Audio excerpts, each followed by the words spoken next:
Alright, we got SparkyDL2 playing Vesper in the blue up against Dinferno playing Caesar in the reds.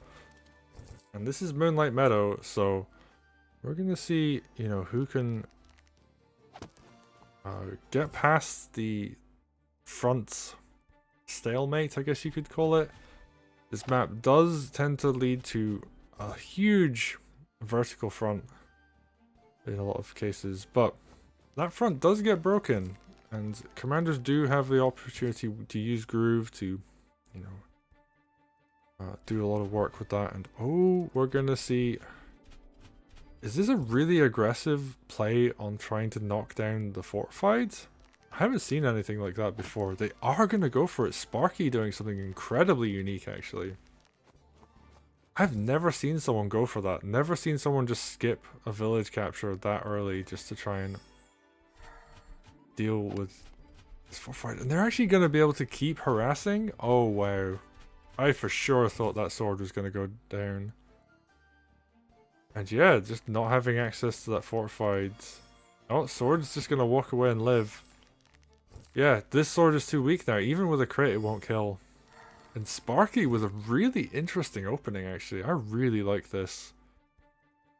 Just gonna deny so much economy, but I mean, Dinferno. Sure, they had their fortified denied for a while, but they've just done cheap buy after cheap buy. And we're gonna see double knight come out. Okay, and with money to spare. So we're going to see 2 turns of buys. Alright. And we're going to see this early commander pressure coming forwards. And nothing really to challenge this yet. And yeah, Sparky's just going to be like, yo, sure, you got a nice double buy that turn, but I delayed this economy for so long. And now Dinferno, okay, they're going to push on this front. They're going to do some good work here. They're going to have that backed up with a knight. And Golem to deal with Vesper. That's going to be actually incredibly dangerous. Okay. But Vesper just going to keep picking up kills. And Sparky doing some good work. And something I just didn't say earlier. We have a Caesar in the game. This is extremely rare. I think this might be one of the only Caesars we see this tournament. Generally regarded as the second strongest commander right now in the game. I'm not entirely sure how Dinferno was allowed to play this, but they were. And we're going to get to see some nice crossbow action here. Almost knocking this village down, but not yet. And oh, that mage is so far back actually. That dragon's going to be able to scare off this frontal force. It will reinforce fairly quickly though. Oh, what? Sparky, please, my heart. Just goes in right for the throat and just damages that golem.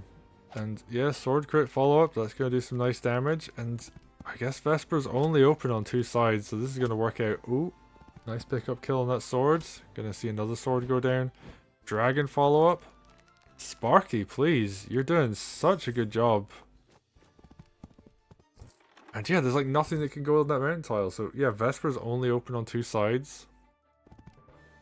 And is damaged enough that, the swords can't suicide. And your goal is just going to go and hit that village. Okay, and yeah, Caesar just has to brawl. Has to do damage to these knights. Already was a little bit injured from Chip, so that is going to have a small impact on this fight too. Oh, and yeah, the mage is just too far back. The dragon's going to be able to do some big damage. And yeah, Vesper going to take some damage of her own. But also has groove. Oh, this is spooky. Okay, what's going to happen here? Sword crit into Vesper getting the kill. Oh, she's really weak though. I hope there's enough here. I think Knight. Oh, can't get the crit because the chopped forest is there, but gets the mage shield. And Vesper's looking pretty safe right now. Okay, Dragon, what are you going to go for? Yeah, you're just going to kill the knight. Fair enough. Oh, I am a little bit concerned though. And actually this blocking is really important because the mage could potentially get boosted by Caesar. And that could be a lot of infantry damage. But that's a forced tier 1 Caesar groove to not even kill a unit. Oh no, Caesar's just going to back up, get that kill. Just going to respect the fact that the dragon was able to kill the knight for basically free. And yeah, a couple swords go down. Not the biggest deal. Sparky's in like the driving seat right now. They're putting so much early pressure on in this game. And I am just so impressed. Like, Dinferno was my favorite coming into this set. I'm not going to lie. They've been a veteran of the community for a long time. And Sparky, very much the newcomer. And they're going to get another kill? Oh, wow. Okay, not going to get the kill. They are, however, going to do a ton of damage right now. Caesar's going to take so much.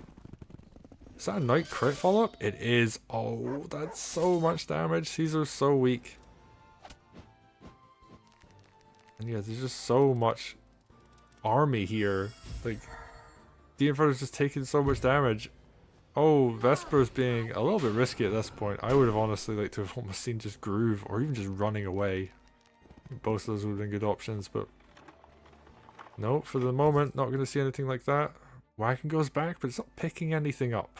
So, I'm not entirely sure how I feel about that one, but yeah, Dinferno recognizes they can't kill Vesper, so they're not even going to try. Caesar runs back, heals off the fortified, which was finally on full health, but yeah, that's not going to be on full health for long. Alright, Spear Crit's going to come in. Gonna try and push Vesper back a little bit. Commander does so much damage against spears, so I think this is going to be like a really nice fight in the south for Sparky. And they're just going to keep pushing and pushing. Doing so much damage, and there's like no anti-air nearby. There's like one mage, and sure you can Caesar groove it, but I don't know if that's worth it. Alright, sword crit comes in. Vesper's just gonna pick up another kill. We're gonna see tier 2 after this kill. Oh wow, and yeah, you got Vesper with tier 2. Looking really scary. Rifle is getting built. Wagon is in position to pick it up. And what can Dinferno do? Like, really nothing. Sure, you can trade like 2 very expensive units to kill a sword and injure Archer, but oh no, this is just all going wrong. Sparky's playing this so well, so much aggression. I had never seen anything like this. This map is generally regarded as like one of the maps that can stall the hardest, and Sparky pushed so hard so early. And they're just continuing to do so. There's no economy left on the side of Dinferno. Tier 2 Groove is coming out. These units are completely safe. And you've got the sisters spawning. And we're going to see dogs attack into commander and take no counterattack damage. And Sparky has so much time on the clock. They're playing this so fast. They've obviously really practiced this opening in particular. They really know what they're doing. And what is Dinferno going to do? And they're going to surrender. That's what Dinferno is going to do. And Sparky, I've never seen anything like that. That was so much confidence in their play more than anything else. Just knowing how to put so much pressure on early. Knowing how to do so much early harass. And I am so impressed. And they left Caesar open. They left Caesar open. How could you leave Caesar open and just crush through the entire match? That is so incredible to watch. Because we always talk about Caesar's biggest weakness is if you just deal with the army around Caesar, then you win because Caesar has no real option there. But just, it's so wild to think about. Because people normally laugh that off and they're just like, well, you just like, you know, play a bit defensive with Caesar and make sure you have enough stuff around him. Like, you know, losing your army is not going to happen, right? Well, in this case, it actually did, so. Oh, so well played there to Sparky, like really impressive. And we're just going to see, how they play in game 2. We've got more of this set to come, so stay tuned.